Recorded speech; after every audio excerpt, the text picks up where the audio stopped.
जय श्री राधे कृष्णा साथियों। मैं भी कृष्णा ज्ञान सारा चैनल में आपका स्वागत करती हूँ। कैसे हैं आप? आपके अच्छे स्वास्थ्य और सुखद जीवन की मंगल कामना करती हूँ। आपके और अपने इष्ट देवों को कोटि कोटि नमन करते हुए, बड़ों को प्रणाम करते हुए वीडियो प्रारंभ करते हैं। साथियों, आज बात कर लेते हैं नहाने के बारे में। आज बात कर लेते हैं स्नान के जल में कुछ ऐसा क्या डालें कि हमारे सारे ग्रह हमारे फेवर में हो जाए। आज कुछ अद्भुत, कुछ अलग, कुछ हटकर जानकारी लेकर मैं आपके बीच में। चलिए झटपट वीडियो प्रारंभ कर लेते हैं। लेकिन उससे पहले चैनल पर नए आए हैं तो चैनल को सब्सक्राइब जरूर करिएगा और बेल आइकन का बटन भी प्रेस करिएगा, जिससे आने वाली वीडियोस का नोटिफिकेशन आपको मिले। सबसे पहले मैं बात कर रही हूँ नहाने के पानी की, स्नान। देखिए, सुनने में तो ये बात बहुत आपको हैरान करने वाली होगी कि उसमें कौन सी विशेष बात है, सब स्नान करते हैं, सबका अपना अपना तरीका। तो लेकिन गलत तरीका होता है। पुरुष वर्ग मैंने अक्सर देखा है कि सिर से स्नान करते हैं।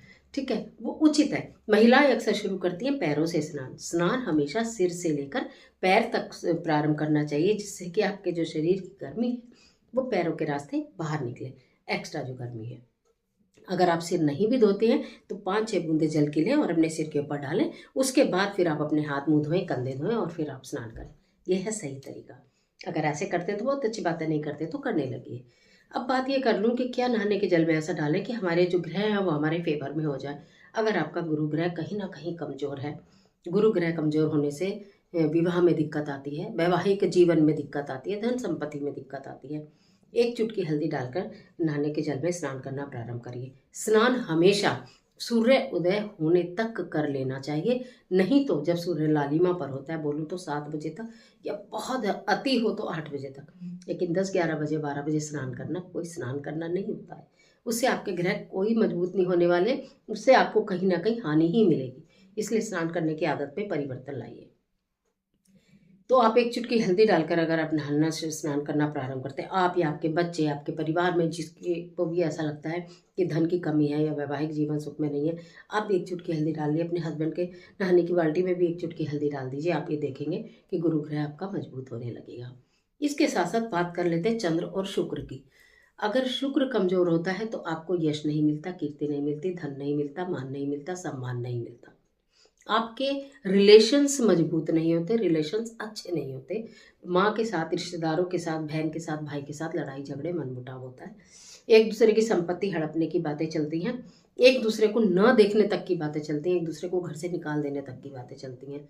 अगर इस तरह की स्थिति आपके सामने है तो नहाने के पानी में केवड़ा या गुलाब जल, एक केवड़े की शीशी या गुलाब जल की शीशी अपने बाथरूम में रख लीजिए, जिससे आप भूले ना। जब भी आप स्नान करने चले उसमें 2 बूंद डाल लीजिए, अपने पति के में भी डाल दीजिए। और वो व्यक्ति जो कि सबसे लड़ाई झगड़ा करता हो, जिसके रिलेशन सही ना रहते और आपको जॉइंट फैमिली में उसके साथ रहना ही है, तो उसके जल में भी 2 बूंद केवड़ा या गुलाब जल डाल दीजिए। पता भी नहीं चलेगा, लेकिन आपको ये देखकर आप हैरान हो जाएंगे कि कब हमारी चीज़ें एकदम चुटकियों में सही होने लगी। हमने तो कुछ किया भी नहीं, क्योंकि यही सबसे बड़ा कार्य है जो आप करने जा रहे हैं। अब बात कर लेते हैं सूर्य की।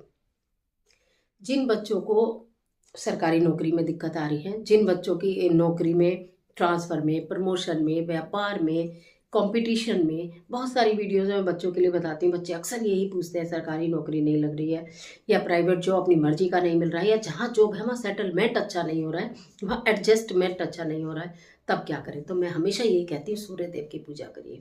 सूर्य देव की पूजा करने के साथ साथ अगर संभव हो सूर्य की रोशनी में बैठ के स्नान कर सकते हैं तो करिए। संभव नहीं होता है, आजकल के दौर में ये संभव नहीं है कि आप सूर्य की रोशनी में बैठकर स्नान करें। पहले समय में करते थे, खुले खुले घर होते थे, बच्चे बड़े सब बाहर नहा लेते थे। अब नहीं होता। तो आप एक बाल्टी में जो भी आपको जिसमें स्नान करना है वो, या कोई छोटी बाल्टी या मग्गा भरकर सूर्य की रोशनी में जल रख दीजिए। घंटा आध घंटा उसमें रखा रहने दीजिए, यानी प्रातः काल ही आप रख दीजिए। नहाने से पूर्व उसे रख दीजिए और फिर उसे उठाकर अपने जल में मिला लीजिए और उससे स्नान करना शुरू करिए। हर दिन ऐसे लगातार करिए। आपको मैं कह रही हूँ ना कि कब जादू हो जाएगा, आप खुद हैरान हो जाएंगे कि ये क्या हुआ।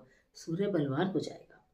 कहने का मतलब ये है, वही नहाने का जल है, वही नहाने की क्रिया है। प्रतिदिन आप नहाते ही है। नहाने के समय पे परिवर्तन करिए, निर्वस्त्र बिल्कुल होकर मत नहाइए। और नहाने के जल में जो मैंने बताई है कुछ चीज़ों को अगर आप डाल लेते हैं तो आप अपने ग्रहों को अपने अनुकूल कर लेते हैं। कुछ अपने जीवन शैली में परिवर्तन लाइए, कुछ अपने व्यवहार में परिवर्तन लाइए, कुछ अपने कर्मों को स्ट्रोंग करिए, कुछ इन चीज़ों के द्वारा अपने ग्रहों को स्ट्रोंग करिए, तो लाइफ की तो बल्ले बल्ले हो जाएगी। आज मैंने कुछ अद्भुत और अलग जानकारी दी जिससे जो हैरान करने वाली भी है, लेकिन आपके फ़ायदे बहुत होने वाले हैं। इसे ज़रूर कर लीजिएगा। आज के लिए इतना ही, इजाज़त दीजिए। आशा करती हूँ वीडियो आपके लिए बहुत उपयोगी साबित होगी। मिलते हैं एक और ज़बरदस्त वीडियो के साथ। तब तक हंसते रहिए, मुस्कुराते रहिए, अपना और अपने अपनों का ख्याल कीजिए। वीडियो अच्छी लगे तो लाइक कीजिए, जितना चाहे अपने फ्रेंड के साथ शेयर कीजिए, और कमेंट बॉक्स में ओम सोम सोमाय नमः, राधे राधे, जय बजरंग बली, ओम नमः शिवाय, जय माता की कुछ भी लिखिए ज़रूर। ईश्वर आप